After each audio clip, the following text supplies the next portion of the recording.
The NRL is putting all its chips on the table to get the US president to its season-opening Las Vegas extravaganza.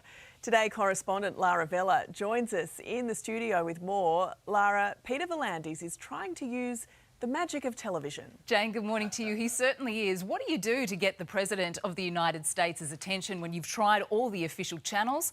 Guess what? You go on his favourite television station, Fox and Friends. And that is exactly what the so-called godfather of the game, Peter V'landys, has done, making a direct pitch to Donald Trump on television. Putting politics aside here, Jane, one thing that Peter V'landys certainly knows all about is PR and publicity. And so he teamed up with one of the former greats of the game, Aaron Woods, who was carrying up a jersey. Peter V'landys actually had a football, both of them emblazoned with the word Trump, and they've described it as the toughest game on earth. In fact, that commentator there, Jane, that you can see on your screen, he described it as football for men who aren't sissies.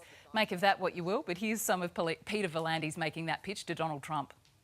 Mr. President, we want to introduce you to the toughest game on earth, rugby league, in the world's sport and entertainment capital, Las Vegas.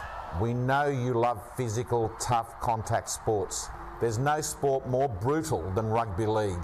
So there you go, Jane. Even the hosts at the end of this segment on Fox and Friends, they were a little bit stunned by this. They said this has never been done before, a direct pitch to the US television, a direct pitch to the US president on television. One thing we know, though, about Donald Trump, he is notoriously unpredictable. So what do you think, Jane? Do you reckon he'll love this or do you reckon he'll absolutely hate it? I think he'll absolutely love it. Whether he'll go is another question, but it would be pretty amazing for the NRL if they could have the US president there. Exactly, and that's the whole point, isn't it? Exactly. He does love his sport. He does love his sport.